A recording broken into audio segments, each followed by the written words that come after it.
جب تک جیوں میں آقا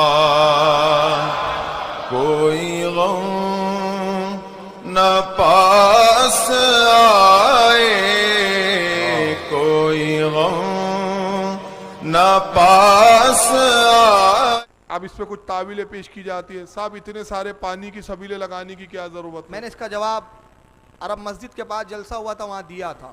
ہم پانی اس لیے لگاتے ہیں 10 عاشور، پھر 10 عاشور میں کوئی کیوں لگاتے؟ میں نے کہا ہر دن لگا سکتے جائز ہے، مگر اس دن خصوصیت کے ساتھ سبیلیں اس لیے لگائی جاتی ہے کہ جب یہ سبیلیں لگتی ہے تو یزیدی اور یزیدیوں کی موت ہو جاتی ہے، یزیدی اور یزیدیوں کی موت ہو جاتی ہے۔ وہ ایسے کہ سبیلیں یزیدیوں کو منہ چھڑا کے کہتی ہے اے یزیدیوں، آج ہی کی تاریخ تھی، نواز رسول کو پیاسا رکھا گیا تھا، تم نے نواز رسول کو پانی سے روکا تھا، مگر آج حسین کے کروڑوں غلام ہیں، آج کسی کو پیاسا رہنے نہیں دیا جائے گا، سب کو سیراب کیا جائے گا۔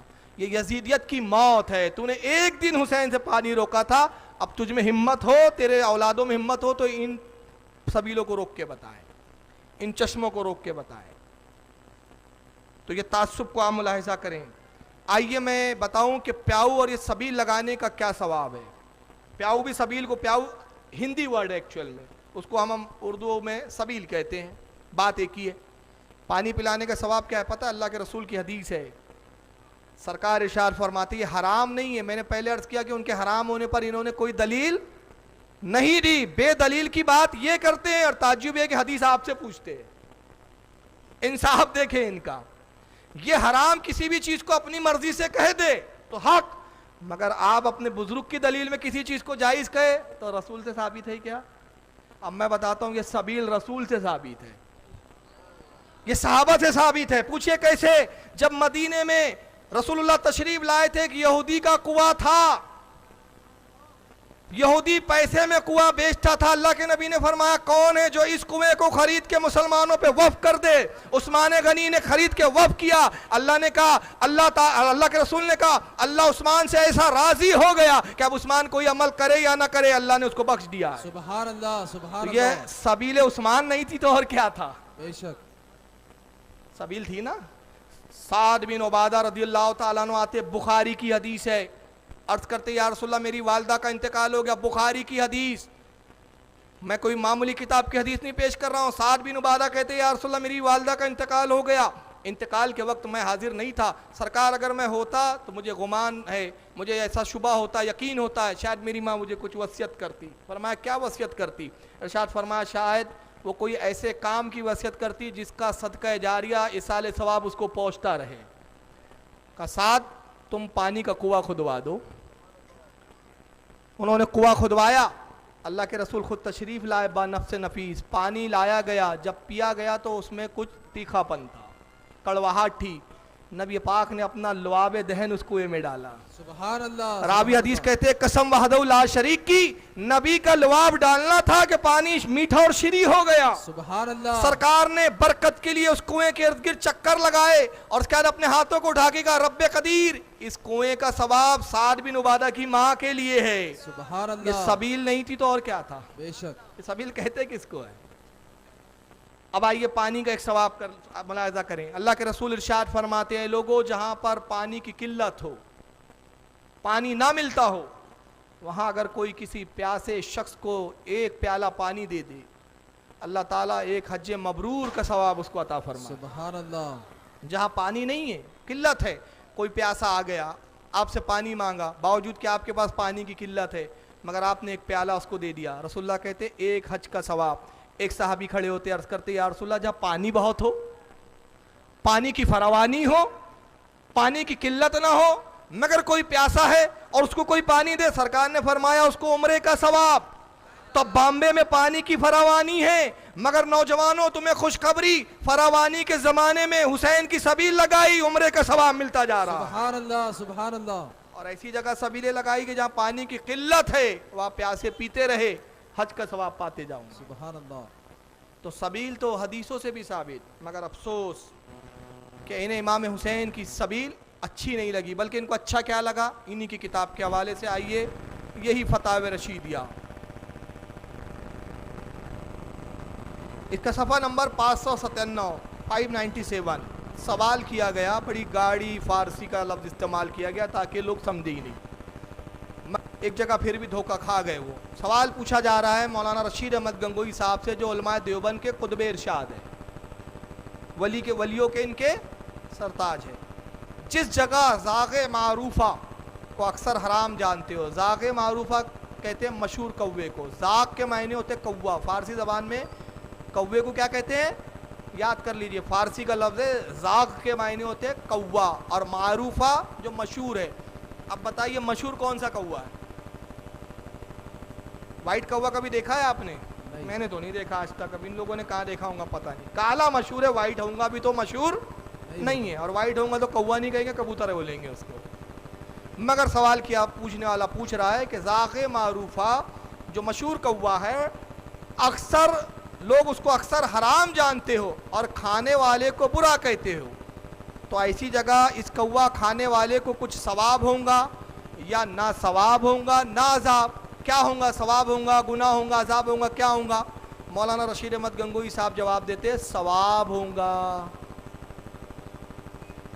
یعنی کالا کوا جو کھائیں گا اس کو کیا ہوں گا؟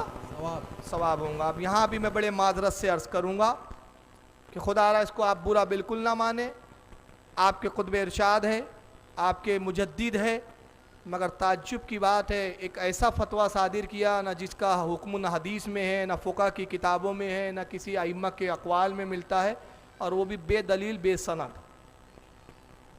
دلیل دی کہ فلاں امام نے کہا کہ کالا کوا کھا سکتے ہیں، ثواب ہے، حدیث پیش کی نہیں، اپنے دل سے فتویٰ گڑا، اپنی رائے سے فتویٰ دیا، اور فتویٰ بھی ایسا دیا اگر یہ کہتے کہ جائز ہے تو ایک گنجائش تھی بچنے کی، مگر ثواب ہے۔ ثواب دینا کس کا کام ہے؟ کس کا کام ہے؟ کیا اللہ نے ان کو آ کے بتایا کہ کوا کھانے پہ اتنا ثواب ہے؟ رسول اللہ نے بتایا؟ کون سی وہ حدیث ہے؟ صرف مطالبہ کر رہا ہوں میں، دیکھیے میں کوئی رد نہیں کر رہا ہوں، کوئی توہین نہیں کر رہا ہوں، مطالبہ۔ کیا میرا حق اتنا بھی نہیں کہ آپ کے مجدد، آپ کے اتنے بڑے عالم، انہوں نے اتنی بڑی بات لکھ دی جو آج تک ہمارے باپ داداؤں نے نہیں سنی، آج تک ہم نے کسی کتاب میں نہیں پڑھا، ایک حرام چیز کو حلال کر دیا، نہ حلال بلکہ ثواب، تو صرف اتنا مطالبہ ہے کہ وہ کون سی حدیث ہے جس میں رسول اللہ نے فرمایا ہو کہ کوا کھانے پر ثواب؟ پھر یہ بھی واضح کر دے کہ کتنا ثواب، کتنی نیکیاں۔ بھائی ثواب کی بات تو یا تو اللہ کا رسول بیان کریں گا یا خدا پروردگار بیان کریں گا، ہمیں کیا حق کہ ہم ثواب کے تعین کریں؟ تو معاذ اللہ کیا یہ رسول تھے جنہوں نے ثواب کی بشارت دی؟ کوے کے بارے میں ابن ماجہ کی صریح حدیث ہے، اللہ کے نبی نے فرمایا کوا فاسق ہے، ابن ماجہ میں ہے یہ موجود حدیث، سرکار نے فرمایا کوا فاسق ہے۔ اور بڑا مشہور مسئلہ ہے، حجاج اکرام جب حج کے لیے تشریف لے جاتے ہیں، علماء بیان کرتے ہیں، اور جو کتابیں دی جاتی ہیں حاجیوں کو توفتاً، اس میں یہ مسئلہ لکھا جاتا ہے کہ محرم جو ہے، حرم میں جو احرام کی حالت میں حاجی ہے، اس کو جائز نہیں کہ اپنے بال توڑے۔ معلوم ہے نا مسئلہ؟ سنا ہوں گا۔ اپنے سر کی جو نہیں مار سکتا، مارا دم واجب، قصدن بال توڑ دیے دم واجب، گناہ کر بیٹھا، گناہ کا کفارہ یہ ہے کہ ایک جانور اور ذبح کرے، قربانی دے۔ مگر چند جانور وہ ہے کہ اللہ کے رسول فرماتے اللہ نے حلال کیا ہے کہ حرم میں ہو تو ان کو مارا جائے، حرم میں بھی مارنا جائز۔ کیوں؟ کیونکہ یہ جانور فاسق ہے، نقصان دہ ہے، حرام ہے ان کا کھانا۔ اب وہ جانور کون سے سنے؟ رسول اللہ نے جانور گنائے، وہ جاندار گنائے۔ چوہا، حرم میں چوہا ہو تو مارو، جائز۔ حاجی احرام کی حالت میں چوہا مار سکتا ہے، بچھو مار سکتا ہے، سانپ مار سکتا ہے، اور فرمایا کوا بھی مارا جا سکتا ہے۔ جی نا، دیکھیے حضرت بتا رہے کہ کوا تو وہاں دکھتا بھی نہیں۔ خیر یہ تو اللہ اور اس کے رسول کا فضل و کرم ہے کہ کوے اب نظر نہیں آتے، کبوتر نظر آتے، اس لیے کہ کبوتروں نے ہجرت کے وقت سبحان اللہ وہ انڈے دیے تھے کہ رسول اللہ نے دعا فرمائی تھی، تو ان کی آج تک نسلیں غار ہیرا میں انہوں نے ہجرت کے وقت انڈے دیے تھے، تو کبوتر ہے، کوے نہیں۔ مگر سرکار کے زمانے میں ہوتے ہوں گے، اس لیے تو رسول اللہ نے حکم دیا کوا مارا جا سکتا ہے۔ جی معافی چاہوں گا، غار ثور میں، غار ہیرا میں تو وہی آئی تھی۔ جی غار ثور میں انڈے دیے تھے۔ بہرحال کوے کو مارنے کی اجازت دی، اور کوے کا ذکر کس کے ساتھ کیا رسول اللہ نے؟ بچھو کے ساتھ۔ چوہے کے ساتھ، سانپ کے ساتھ، تو اب اگر کوا حلال ہے تو پھر سانپ بھی حلال ہونا چاہیے، کوا حلال ہوا تو پھر بچھو بھی حلال ہونا چاہیے، پھر چوہا بھی حلال ہونا چاہیے. اور جب کوا کھانے پہ ثواب ہے تو یہ بھی بتا دیجئے چوہا کھانے پہ کتنا ثواب ہے. پھر یہ بھی بتا دیجئے صاحب سانپ کھانے پہ کتنا ثواب ہے. تو اس کا مطلب یہ ہوا کہ یہ فتویٰ شریعت کے خلاف ہے. مگر آئینہ یہ دیکھیں کہ امام عالی مقام کی سبیل تو انہیں منظور نہیں، مگر کالے کوے ان کو منظور ہیں. آئیے نفرت کتنی امام عالی مقام سے، اب اس عبارت کو بھی آپ دیکھیں. یہی فتاوی رشیدیہ، اس کا صفحہ نمبر 50 ہے. اس میں ایک سوال کیا گیا ہے مولانا رشید احمد گنگوئی سے کہ یزید کہ جس نے حضرت امام حسین علیہ السلام کو شہید کیا، وہ یزید آپ کی رائے شریف میں کافر ہے یا فاسق؟ پوچھنے والے نے کہا کہ یزید نے امام عالی مقام کو شہید کروایا یا کیا، وہ کافر ہے یا فاسق؟ مولانا رشید احمد گنگوئی جواب دیتے ہیں کسی مسلمان کو کافر کہنا مناسب نہیں، کسی مسلمان کو کافر کہنا مناسب نہیں. یزید مومن تھا، بسبب قتل کے فاسق ہوا، کفر کا حال دریافت نہیں، کافر کہنا جائز نہیں، وہ عقیدہ قلب پر موقوف ہے. یعنی کہتے ہیں یزید کو کافر نہیں کہہ سکتے، کیوں کہ وہ عقیدہ قلب پر موقوف ہے. اب وہ یزید کے دل میں کفر تھا کہ ایمان تھا وہ تو یزید کو معلوم، ہمیں تو اس کے دل کا حال نہیں معلوم، تو ہم اس کو کافر نہیں کہہ سکتے. اس کو یاد رکھیں، اس کو یہیں ابھی رہنے دیں. میں یزید کا کیا حکم ہے یہ نہیں بیان کرنا چاہتا، اس لیے کہ ایک بات واضح کر دوں، یزید کے تعلق سے ہمارے علماء میں ضرور اختلاف ہے، مگر اختلاف اس کے مومن ہونے پر نہیں ہے بلکہ کافر ہونے پر ہے. یہ یاد رکھیں. علماء کا ایک گروہ اس کو کافر مانتا ہے، اس پہ لعن طعن جائز قرار دیتا ہے. ائمہ اور علماء کا ایک گروہ اس کو فاسق و فاجر مانتا ہے، مگر مومن کوئی نہیں کہتا اس کو، اس کی تعظیم کا کوئی قائل نہیں، رضی اللہ اور رحمت اللہ علیہ کہنے کا کوئی قائل نہیں. اور امام غزالی کا جو قول پیش کیا جاتا ہے وہ شاذ ہے، اور شاذ قول سند اور دلیل نہیں بنتا. یہ ایک الگ اصطلاحی بحث ہو جائیں گے، ابھی وہ موقع نہیں ہے، وقت کم ہے. آئیے اب ذرا یزید کے بارے میں حدیث میں کیا ہے ذرا سن لے. میں اس تعلق سے میں نے کہا ہم فیصلہ کس کو بنا کروائیں گے، کس سے کروائیں گے؟ رسول اللہ سے. ہم رشید احمد گنگوئی کی نہیں مانیں گے. رشید احمد گنگوئی نے کہا کافر بھی نہ کہو، برا بھی نہ کہو، وہ تو عقیدہ دل پر ہے، زبان خاموش رکھو.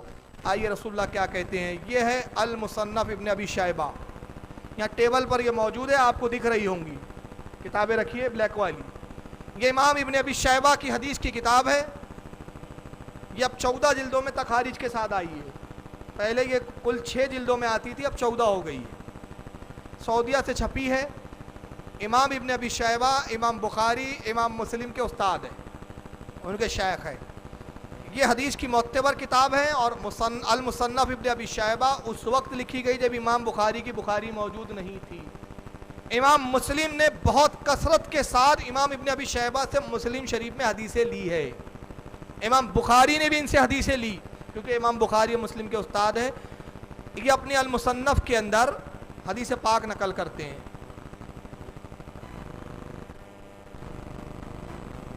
آئیے دیکھیں، اس کی جلد نمبر 19 ہے اور صفحہ نمبر 554، حدیث نمبر 37027.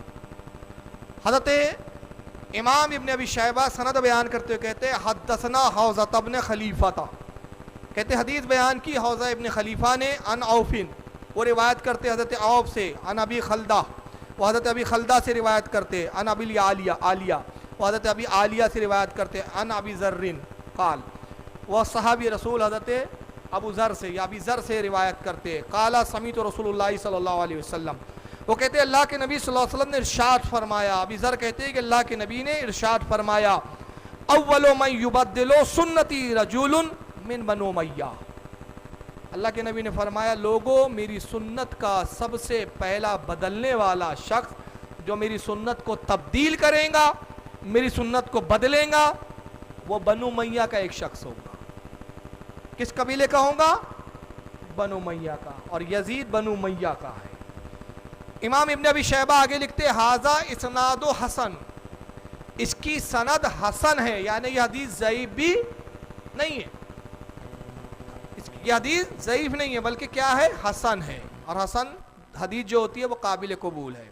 اسی حدیث کو جو امام ابن ابی شیبہ نے لکھا، امام بہقی نے بھی دلائل النبوت کے اندر جلد نمبر 6 حدیث نمبر 466 پر لکھا۔ امام ابن عدی نے الکامل کے اندر جلد نمبر 3 حدیث نمبر 21024 پر لکھا۔ اسی حدیث کو امام ابن حجر عسقلانی نے، جو اسماء و رجال جرح و تعدیل کے بہت بڑے امام مانے جاتے ہیں، جن کو غیر مقلدین، علماء دیوبند اور علماء اہل سنت سب مانتے ہیں، اپنی کتاب مطالب العالیہ حدیث نمبر 4462 میں، اور خود علماء غیر مقلدین کے مسلم بزرگ و پیشوا علامہ ابن کثیر نے البدایہ والنہایہ کے اندر جلد نمبر 8 صفحہ 231 پہ بھی نقل کیا۔ آئیے اب یہ بھی ایک اور حدیث دیکھیں، یہ ہے مسند ابی اعلیٰ۔ امام ابو یعلا کی یہ حدیث کی کتاب ہے المسند، یہ حدیث کی معتبر کتابوں میں شامل ہے، اس کی جلد نمبر 2 ہے۔ یہ چھپی بھی انہی کے یہاں سے، ہمارے یہاں سے نہیں۔ میں جتنی عربی کتابیں دکھا رہا ہوں کوئی بھی ہمارے یہاں سے نہیں چھپی، چھاپا سب انہی لوگوں نے۔ امام ابی یعلا اس کے لکھنے والے محدث اپنے زمانے کے، جلد نمبر 2 حدیث اس کی صفحہ نمبر 176 اور حدیث نمبر 871۔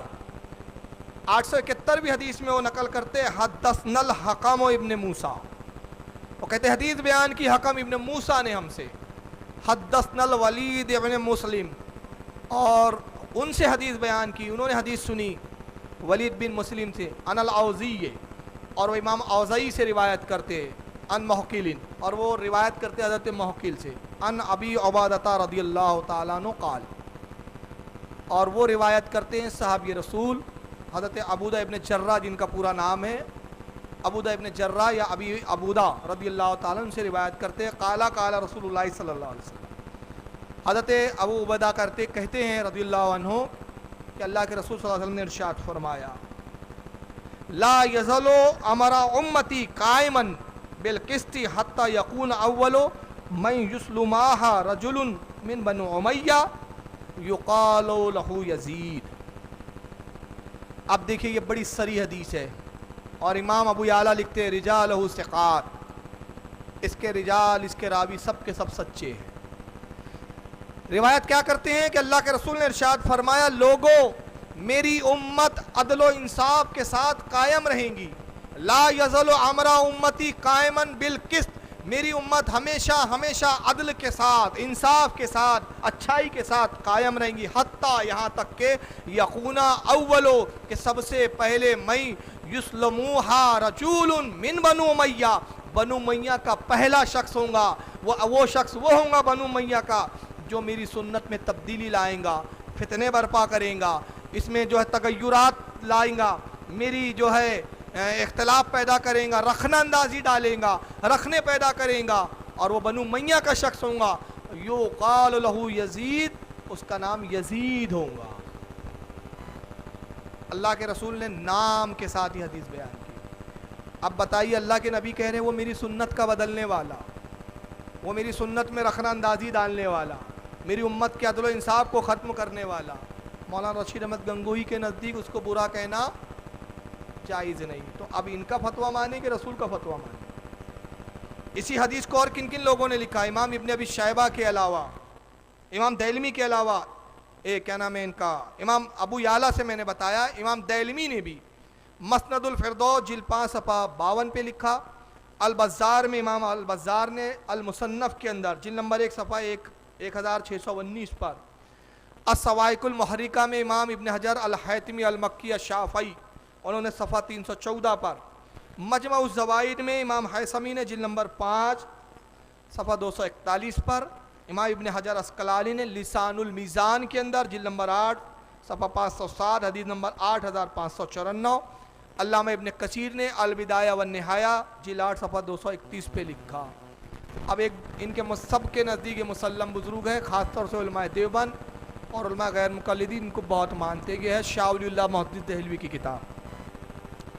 شاہ ولی اللہ صاحب کی بڑی مارکت اپنے زمانے کی کتاب حجت اللہ البالغہ۔ شاہ ولی اللہ کو یہ سب مانتے ہیں مسلم بزرگ۔ انہوں نے اپنی اس کتاب حجت اللہ البالغہ کے اندر صفحہ نمبر اس کا جلد نمبر 2 صفحہ 330 ہے، اس پر لکھتے ہیں وَدُعَاتُ الدَّلَالِ